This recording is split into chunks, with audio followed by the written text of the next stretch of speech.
Let me ask you something. What is the question that won't leave you alone? What keeps you up at night? I'm Ronald Ndoro. And I'm Dr. Maurice Stinnett. Together, we're creating space for conversations that challenge everything. This is Existential Thoughts, a podcast about living deeply in a shallow world. We're going to sit with leaders, thinkers, and creatives and invite you to pause with us as we wander into the depths of freedom, rest, and meaning. We're not here for easy answers. We're here to create space for reflection, for story, for truth.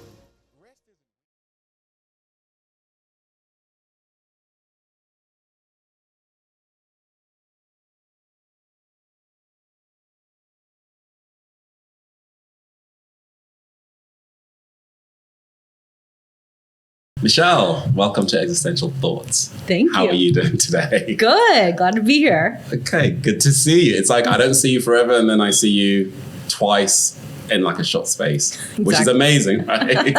Exactly. It's fate. Yes, always meant to be. But it's funny because we've had this funny relationship where we disappear for years, we turn up, I'm your client, you're my client. We're basically like, hey, I need a client. You're going to be my first one. Right? I mean, Guinea pigs.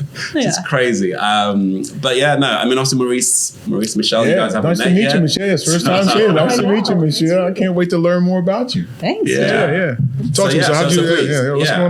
Well, I mean, it's funny, right? Because we have two versions, almost like my ex-wife. Yeah. We have two versions of how we met, right? Yes. So she thinks we met in one place. I think we met in another place. But I know I'm right because the place that I think we met, predates the place where she thinks we met. I understood. I remember, I just wasn't very memorable, I guess. Okay. When we first met. Nothing, She not much was in my 20s. Yeah. That's fair. That is very fair. So you're American, but you're in London, right? Yes. So tell us, obviously, Maurice doesn't know you. No, where are you from? The United States. What state? I'm from Atlanta. Atlanta? Get out of here. Born and raised? Yes. It's so rare that people actually, a lot of transplants here. Yeah. Okay. And right after college, one of the biggest companies here, Coca-Cola, okay, I started working for, and they moved me to London. Okay. So they gave me a job there, and I was like, sure. I'd never been to London. What were you doing for Coke? I was in finance. Okay. Accounting, yeah. And it was right after the great financial, recession. So was that 2008, 2009? Yeah, I graduated in 2008. It was a tough time. So I didn't even have a finance degree or accounting degree. I just took any job I could find. Oh, that's funny. What was your background? I was in business school. Okay. I was actually in MIS, IT. Okay. But I just had, everyone just wanted a job. Opportunity. I didn't care what it was. I was like, I don't know what this job is, but I'll do it. And it's for Coca-Cola. Yeah, it's Coca-Cola. I was going to say, yeah. And they used to ask me if I had a passport, and I was like, that was the entry level? You got on with Coke and they're like, you're going to the UK? What? Well, some jobs, yeah. Some jobs you have to travel for. Okay, and excellent. so I was like, yeah, I'll do it. Okay. And then less than a year later, I'm working for them, and they needed some people to go to the UK and work. Excellent. Okay. So I got there. So thank you, Coca-Cola, because we wouldn't have met if that hadn't happened. I know. Grateful. And so I got there, and I just immediately fell in love. Yeah. Nice. Yeah. I was like, so how long was your time in the UK?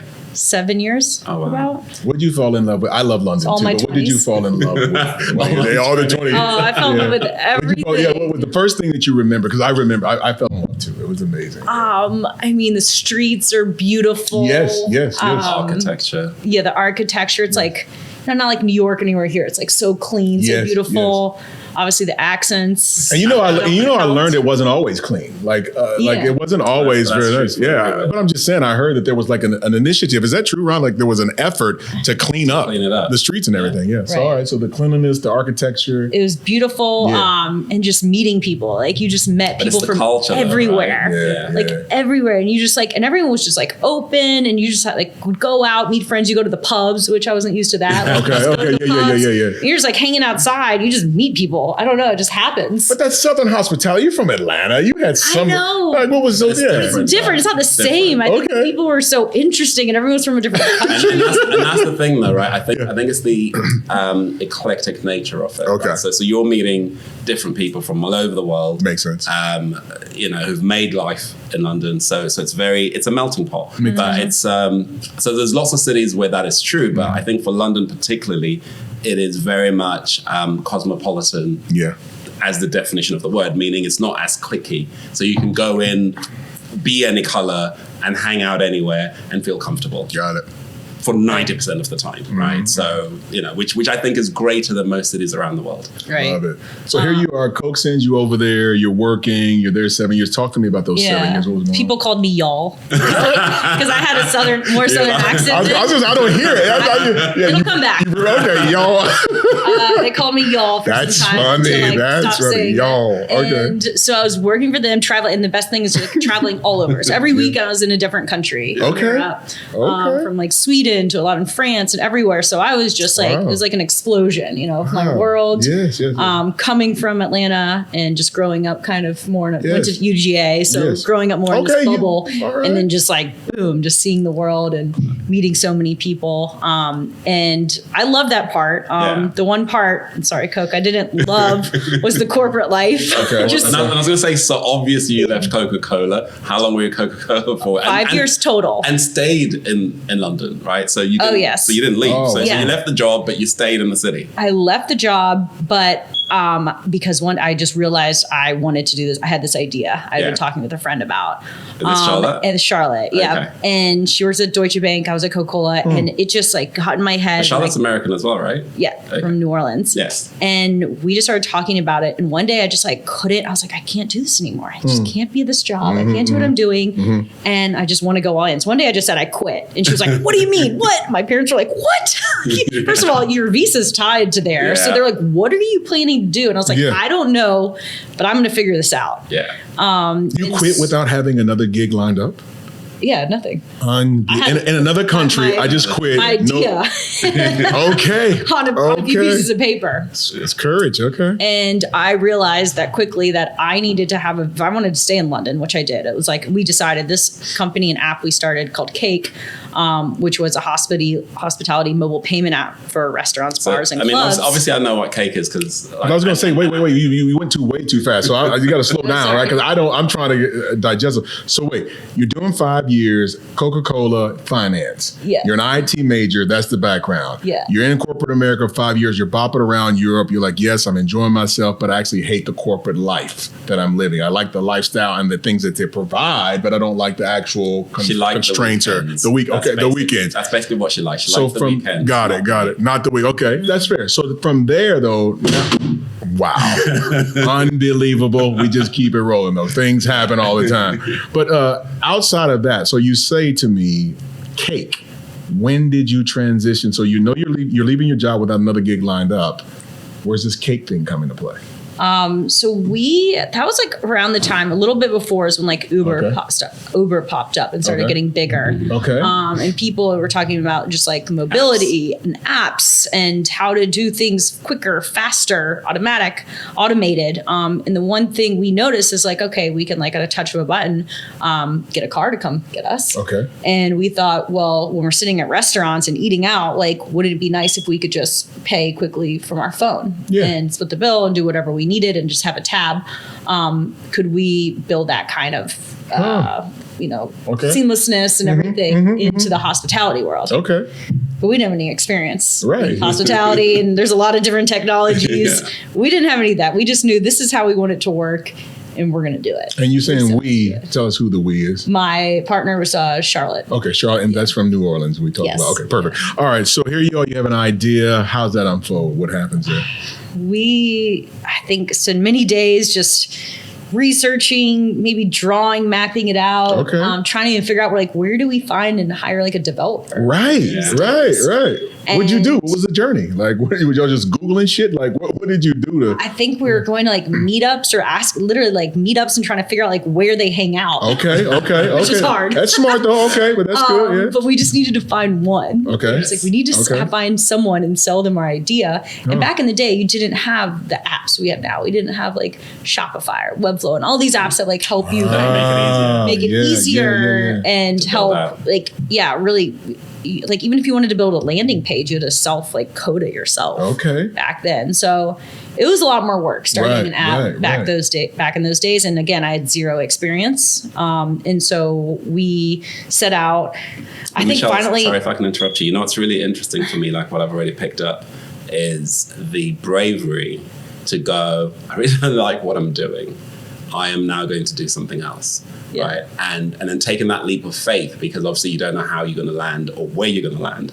But obviously, going, this is what I'm going to do and this is what I'm going to do, right? Mm-hmm. So, which is what you did, which is amazing in and of itself. And then obviously on that journey of discovery, because you've got to find the developer, you've got to find how to build the thing, and it's just an idea in your head and you're trying to make it come true, right? And I remember this because this is a time that I remember when we actually met, when you guys were sitting down and you're like literally on the table trying to work out this thing, and you were telling me about it, and I was like, yeah, okay, cool, whatever. And I didn't pay it any mind until you came to find me 2 years later, maybe, which is the time that you were trying to sell me this idea. I was like, wait, we talked about this 2 years ago, or 18 months ago, or however long ago. So obviously that journey and that ability to go from idea to creating something real is something special, because a lot of people have ideas but they don't execute them. So I think commendation for that. Yeah, and a lot of people too, it's like you have to kind of start something on the side sometimes, but you only have so much time, so much energy to dedicate it, and it is a hard time to figure out, like, when do I quit and go full in on this? Because if I don't go full in, this is not going to probably see itself out. It's almost very difficult to start a company on the side of another job. Some people do it, but I think that's hard. Yeah, was it really risky? Did I leave a bit early? Maybe. But if I hadn't done that, I wouldn't have just like taken the leap and just gone for it. It might have just stayed as an idea, like a project we did on the side, and I couldn't like dedicate my time and energy. It's a lot of energy to put into it. Let me ask you a question. So do you think that when you were weighing up those decisions, do you think that was an existential thought for you? Like, whether you go, whether you don't go, whether you stay, whether you don't stay. I mean, was that an existential thought for you? I knew deep down I wanted to create something. Right. I wanted to build something. I didn't know exactly what that was. I wasn't like, it was in a certain industry or problem I was trying to solve, but I was like, I had this like really intense feeling of wanting to create something, wanting to have my own company, employees, to build something, design something on my own. That was something I just knew was inside of me. Okay. Had the itch. So as you move forward building it, I have no clue, like, as a result of this, did it all happen? Talk to me about Cake. Like, did it actually come to fruition? Was it successful? Like, talk to me about it. Yeah. So we officially launched in 2014. Okay. That's when I back then I wasn't like calling or emailing people. I literally went door to door to do sales. All right. So that's why I just like walked in Ronald's club at the time and just demanded to see him. It was like, you have to check out what I've built. Oh, so this is why you went in there on a mission. Okay. I'll follow now. All right. I got it. Okay. All right. I was on a mission. Okay. It was actually a great concept because he had this members club and he wanted to have this sleek, cool payment experience where everyone's not taking out their cards all the time. So our solution did fulfill that. What client number was that? Because I feel like I was one of the first to come. It was one of the first. I can't remember, but you're definitely top 5. Yeah, I was like, I'll do it because I'm forward thinking. Yeah. And we had these I was like, I'll give you an iPad. Here, you can take it if you just help me get this going. And then his staff was so nice. They were so excited and they got into it and helping us.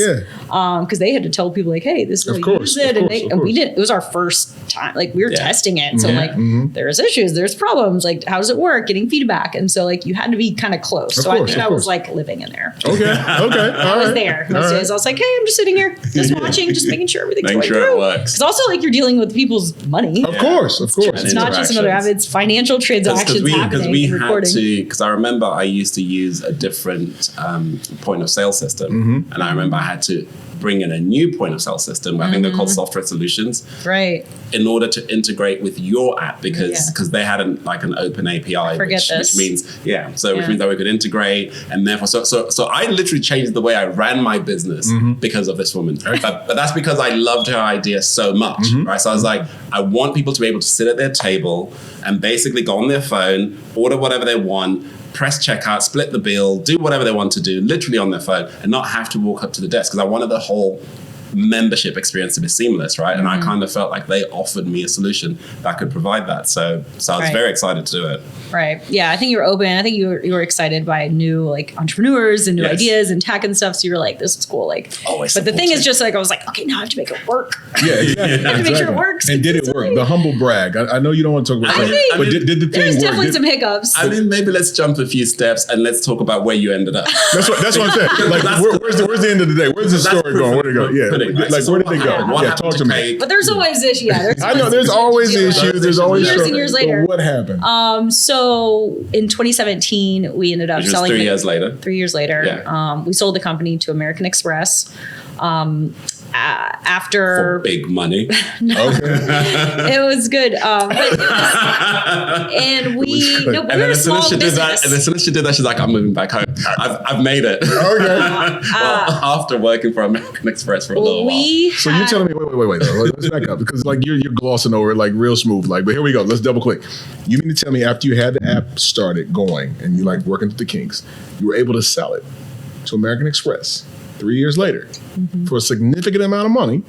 You know, whether you want to share or not, that's up to you, but a significant amount of money to where you were able to move back to the United States, and now you kind of like fulfill that part of your dream. Is that what I'm hearing? Right. Well, first of all, those 3 years felt like 30 years. Okay. And they aged me, I'm pretty sure, 30 years. Okay. But yes, they actually, so we had agreements with them. We had to continue working for American Express on an earn-out period for a couple of years. Okay. And so I talked to them and said, hey, like, I would actually like to kind of come back and work in the New York office. I love it. Just like, I don't know, needing a change. It was intense starting your first company there. And that's kind of like where their obviously headquarters, everything. How'd you get in contact with America? Like, how did you get on their radar? Yeah, how did that situation happen? That's a good question. I think at first we were just looking at doing a partnership with them. Okay. Like they were going to test our app. And, Okay. And no, they were looking at partnering with us. And then they had this internal study they were doing. It's funny. It was actually my now husband that was doing that study at American Express of how they didn't like that people were booking reservations and restaurants through Amex, but then they were at the end using their Chase or other cards. Yeah. So they wanted to Like connect the the process dining seamless. experience for if you're going to reserve through Amex and through us and we're going to do the work, you want to make sure you use your Amex card. Excellent. So they were trying to connect the digital journey. So at the time, American Express was very big on signing up properties and restaurants and hotels and whatever, and making sure that they were getting more users to use the American Express, because American Express was always a challenge, especially in the UK. I think it was probably different in the US, but in the UK it was definitely a different process, and the preference wasn't to use American Express. And for me as the property owner or whatever, I disliked American Express because it took longer for the fulfillment to come in. So if I took Visa or MasterCard, I would get money in my bank a few days later. American Express was almost a week later. Got it. Right. So I think they actively pursued things that would put them at the forefront of the market and also make it easier. So I think obviously looking at what you had built, that kind of tied in perfectly with the quest that they were on at the time. And that's obviously what happened at the time. Yeah. So I think at that time, again, we were obviously working hard, working with different partners, looking at kind of different acquisitions at the time. And then it just so happened that they were already kind of working with us, got word there was an internal study, and it kind of just happened to be the right time, right place. Yes. And then I went back to the corporate world. Okay. Right, the thing you ran away from. I know. And I was like, and I remember we had this conversation as well, I think, before you left for New York. I remember you back. like, I can't believe I'm going back to the corporate world. And it was a shock. It was honestly I remember it was a shock to my system. Just going back from all of a sudden I had this company, I owned it, I did everything, and then it's taken from you. It's gone. It's I don't control it. I can't, I'm not doing anything. Someone else owns it and has it.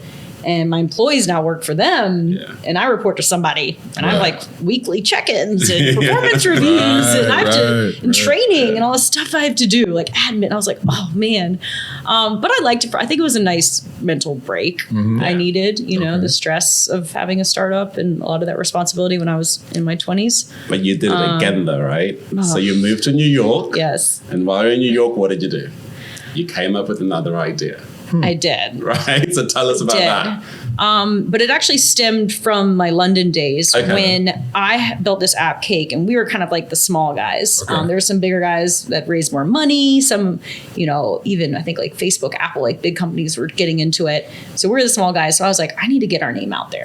People keep saying, oh, I've heard of so-and-so. I've heard of so-and-so. I don't know you guys yet.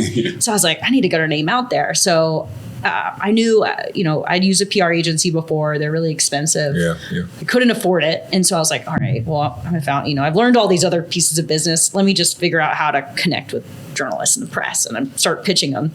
So I did, and I think it was crickets, like nothing worked. And I was like, what am I doing wrong? I don't understand this process. And it's frustrating. I think it is one thing as a founder you think of at night, it keeps you up. You're like, oh, I should be doing more PR. I need to be getting my word out. I need to get my name out, like more and more and more. And so I kept trying, and I was like, there's no really good resources and no tech for me to use to help. It's either do it yourself or hire an expensive agency. Right. And doing yourself is really time consuming. I didn't have the connections. I didn't know how to do it really. So it was just frustrating. And I think in the end, I did self-teach myself enough to get some, which I think some pieces of press coverage was hopefully what some of these bigger players saw, like Amex, and it kind of gave us that credibility too we needed. So in the end, it paid off some, but I just still found it so frustrating to do. And I just couldn't believe, I came from a world that was very competitive in terms of apps. And I saw this like opportunity. I was like, wow, the media is so powerful. It's such a powerful voice and force behind businesses and revenue and everything for your business. I was like, how is there not like a solution that kind of helps people connect to the press and helps make them more accessible, right? Because it's kind of like closed off space. So I wanted to make that. I thought of the idea. I really wanted to make it more open, accessible, but again, I had no experience in this industry, and it's something that stuck with me for those like 2 years. I was at American Express, and I researched it. I tested. I think I even took a couple clients on the side, and just said, "Hey, will you let me try this? Let me see if I can do this." And those are actually 2 of those clients are still my clients today. So what did you build? So in the end, I ended up building a PR platform that helps connect emerging brands with consumer and lifestyle media. So we ended up focusing on consumer brands because those are ones that I really like. A lot of like startups and small businesses. What is it called, Michelle? It's been through a few iterations. No, Press Hook. Press Hook. Okay. So presshook.com. Press Hook. Okay. And I really wanted to help focus, obviously, like startups and small businesses are my passion. And helping them and helping how can I get a new business or a startup, emerging brand even, like how can we get them really connected to the right media, whether that's a journalist or now a Substacker or a podcaster. How can we get them out there in the most like efficient, affordable way? So that's what I took. So you've had Press Hook for how long now? I started it. So I quit Amex at end of 2019. I started it at the beginning of 2020. Right. Pandemic times. Yeah. COVID started. I know. So how was that for you? I got it when I was like building it. I was building it in 2020, but still was taking new clients on and getting it started, building the site and the platform out. Obviously, COVID was, a big disrupted, but in a way, then I started, like you've taught me, Ronald, just to pivot into, that's why I started working with a lot of consumer brands, because people were buying food, you needed food and drink then, and you're buying things online. So I was like, okay, now we can help these journalists find products. I was a client at Press Hook, right, just after you launched with my COVID company, which was Woke Mango. So I was like another one of your early clients again. See? We have a pattern running. You're an early client. My tester. I know. And we realized, okay, well, what businesses, obviously hospitality. I wanted to do hospitality first and get businesses, but they're all closed. So then I was like, okay, and now I'm going to go into consumer brands and goods that I have no experience with, but I know they need to get the word out. They need people to buy their product. They need people to know who they are. And everyone was going, obviously online shopping and things were growing. So that's what we went for in 2020. So maybe just give us some quick highlights on what Press Hook is, like what you've done, how many clients you've looked after, basically what you've achieved, so some of the highlights, and then maybe let's then jump into your existential thought and the things that keep you up at night, and then we can kind of just go from there. Right. So we've helped over 1,000 brands. Wow, that's amazing. 4 years. So we have a platform that people can self-serve. Nice. So they can come on and they can create a profile and reach out to media, and we guide them and help use like AI to help them create angles and figure out which media. And it's infinitely cheaper, right, than just going... 5 to 10x cheaper than an agency. And that's amazing. So for anyone starting out, that's really good. The only solution besides doing it yourself, I promise. I've tried it all. I don't know why. I wish there was others. It's hard to build this. And so you can either do it yourself. So we have a lot of brands that do that. And we do have marketing agencies and PR agencies also that use it. And then we have some that is kind of done for you. We help get an account manager and help them really do it with them. Excellent. And work with thousands of media, lots of journalists, lots of Substack, like newsletters and podcasts too now. That's amazing. So you're going to do all the PR for this? Yeah. I mean, that's amazing. So if we don't, we're going to have brands wanting to pitch you. That's what we're going to bring. That's what we're working Founders on. and guests. That's what we're working on. Exactly. Right. Let's jump into your existential thought. Well, what's the thing that keeps you up at night? What's the thing that is I guess the thing that you're working through, grappling with, and I just talk us through whatever that is. Right. I would definitely say mine is having to ask myself, every so often, because I think many days I'm just chasing logos and metrics and numbers and pushing numbers. We need to hit these numbers. We need to hit this. We need this retention percentage. We need this. And I'm just constantly just pushing my team and myself to hit these numbers. And when it comes down to it, I have to ask myself, sometimes I have to step back and be like, okay, am I actually now like solving a meaningful problem? Right. Because sometimes I want to really go get those bigger clients. Right. And if I do, that's fine. Like you still need some like bigger clients to keep a business running, but I still have to remember like why I started this in the first place and who for. Yes. So I think just asking myself like, what is like the purpose, really getting down to like the purpose. Yes. Am I solving for the problem? And it's okay if my problems change, that's okay. Yes. But is this a meaningful problem? Yeah. Yes. And how big is this issue I'm solving for? Because if I lose sight of that, then I'm like, what am I doing? That's incredible. I can't.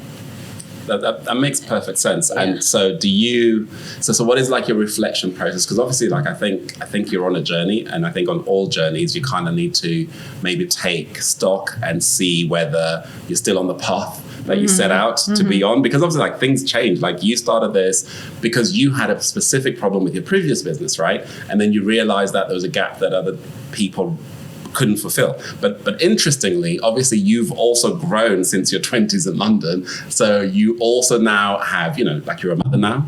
You've got a partner at home, and you still run a business and you have employees. So your dynamics and your personal life has changed in comparison to when you first started your first business. So does that all figure into your thought process? Does that all figure into, to what you're thinking, what you're doing? Like, how does that all play a part? Oh, definitely. I think being pregnant and having a baby has opened my eyes, especially since I work so much with consumer goods and consumerism. Yeah. And I see like I'm constantly pitching and putting out, and we just want to get these products out. We want every publication talking about them, telling you why it's the best thing ever.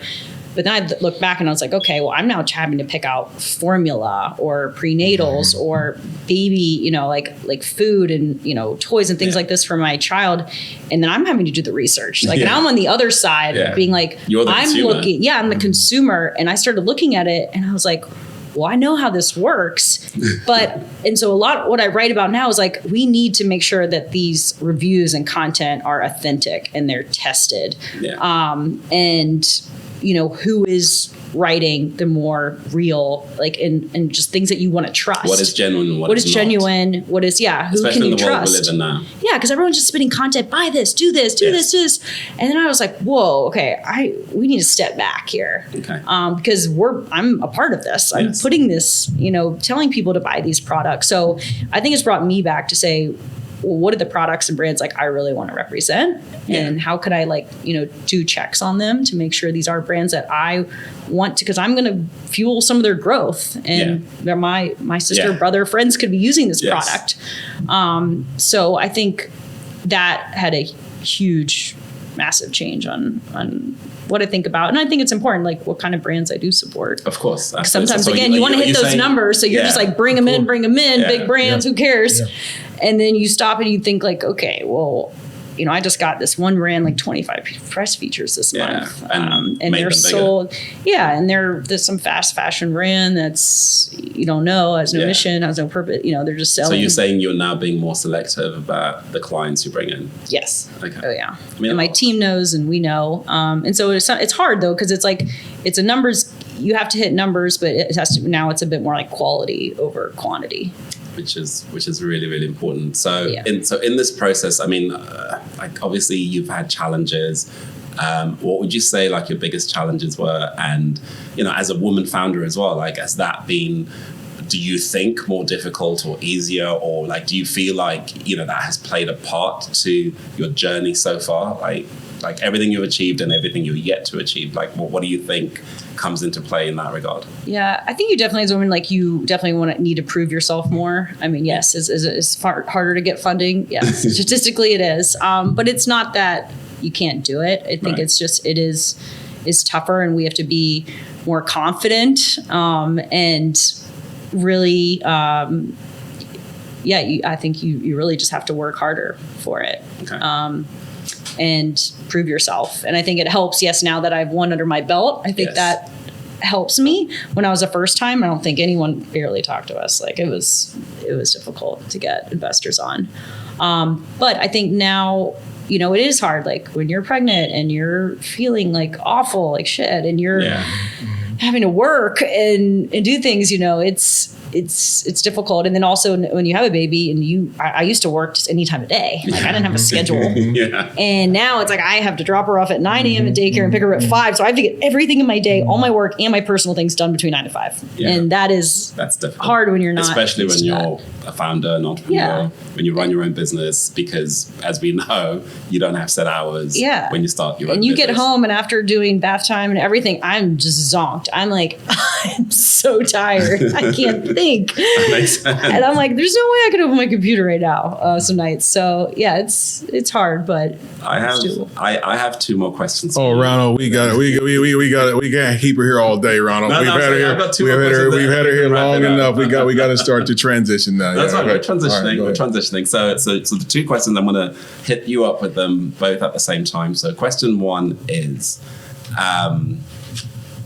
through everything you've gone through over the years, obviously like when you're a lot younger, you don't feel the burnout as much because you've got a lot more energy, you've got a passion for life, you've got a zest for life, so you're constantly going. But obviously as you get older, you're a woman, you've got a child, you've got a partner at home, you've got to look after, and you've got a business that you run, and all of these take time and drain you and whatever. So when you burn out, like what is your solution for that? Like what do you do? And also even like your like the challenges you face with the business. So when you're trying to reflect and kind of overcome those challenges, like, so what is your process? Like, what do you do? Like, tell us a little bit about that. And then literally it kind of bleeds into my last point, which is, what would you tell someone listening to you who's, I guess, starting out on their journey or is midway through their journey and they just want to kind of get like a little nugget of advice from you and say, like, you know what, actually, like when you're going through the difficult times, this is what you need to keep in mind. This is what you need to do, or, but just tell us whatever works for you, what you've done and how you've kind of like coasted through to get to where you are now. Right. And definitely, I think too, when you're younger, you are more you're risky. You don't care. You're like, whatever. I'll take out a loan. I'll sell this. I'll do that. Like, you have no one that you're reporting to. Like now, I can't tell my husband like, hey, I need a second mortgage on our house, or I have 3 months left of runway. And so I think you have to be a little more cautious, but you still need to have big goals and aspirations. I think the hardest thing is, I think, especially this time around compared to my first business, is just the different external and market elements, from COVID, now tariffs, that really hurt us this year. Wow. There's a 45-day period I don't remember this year. Really? No, it was so tough. My businesses, my customers were struggling. They were like, we don't know what factory we're going to be put in, what's going on. Our sales are down. it was tough, and I felt their pain, and we had pain because our sales went down. And there's times like that like sometimes you can't do anything. Like it's one thing if like you can control something, and there's things that I feel like keep happening over and over. Of course. That are resilience just totally is really important. Out of your control. Yes, and resilience means like you have to buy yourself time. Yeah. You have to figure out what works. And I remember just being like, I don't know. We need to like double down on what we're doing for our customers and value.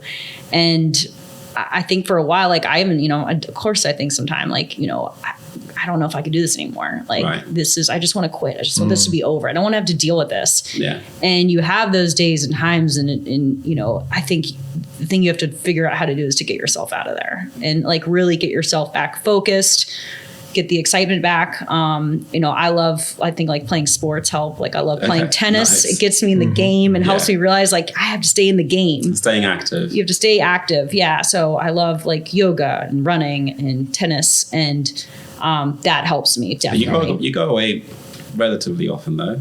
No, you go away quite often, like you travel quite a bit. Yeah, I miss my girl. But yeah, I make sure, to take trips, even if I don't want to. And I'm like, I can't, I have work, I can't do this. I have to take some time off to like clear my head. Yes. So that helps. Sometimes just like reading a really good, like I'll start just reading like a really good like business book, like ask people like there's some books I do think out there that are like really transformative. Yes. And how you think. And it kind of just helps steer my thinking in a different way, in a different direction. But I do think that the biggest thing, the reason most businesses fail and don't stop is because people just give up. That's the only reason. It's too hard. We're running out of money. We're doing this, we're doing that. But like, you don't believe in yourself anymore or the idea. And you just have to know like, that's okay. That's going to happen. Yeah. And this is a phase. And like, you can either deal with it and let it get to you and then tell yourself, okay, like I'm going to quit and stop. Or you could say, what can I do? Like, how can I keep this? What can I do differently? Like, go talk to your customers, go talk to your employees, like, figure out what direction it is, find a solution. Yeah. And I think that's what you've done so well in many of your businesses is like pivoting and just keep going, and you just figure out what that next. Keep reinventing yourself and taking the lessons forward. I think a lot of people learn a lot of lessons and then stop. Right. And then when you stop, those lessons are wasted. But you invested so much in the lessons that you got and the information that you got. But if you then don't apply it moving forward, then it was a waste. But if you can carry on, and I think you've done that obviously like through your steps and reinventing yourself and going back into the corporate world and then quickly rushing out of it again and setting up a whole new business. And I think through that journey, you're learning. And if you take those lessons forward with you, they're forever yours, right? And you're forever wiser and better and more experienced because of that. So you can only get better, which is why I think, I used to get really frustrated when I was a lot younger and you'd apply for a job and they say 2 years experience needed. And I was like, well, how am I going to get experience? Like, this is my first job. Like, I'm applying for a job. I'm never going to get this experience. But now on the other side of it, like, I get it. I'm like, okay, cool. When someone has experience, they bring something to the table. And when you bring something to the table, you are of more value. And if you're more value, then, then that's worth a lot more, right? As opposed to constantly having to teach someone, because that also costs, right? So if I'm having to train someone from 0 to 100, that's costing me time and money and energy. And if I'm in a place where I can't do that, then I want someone with the experience already. But I'm prepared to pay for it because you have the experience, right? Which is really important. So. Right. Yeah, Maurice, you have anything? Michelle, it was wonderful learning about you. I think you're absolutely incredible. I think so many people will learn so many valuable lessons about resilience and just consistency and focus. So thank you so much for joining us. And I'm glad that you're on our team and wish you all the best. Oh, thank you guys so much. It's always so fun seeing you. Excellent. All right. Thanks, guys. Excellent. Rest isn't weakness. Rest is strategy. Rest is survival. Rest is resistance. And resistance becomes a life worth living. This isn't just a podcast. This is a movement. So join us every week starting this season. Subscribe now to Existential Thoughts.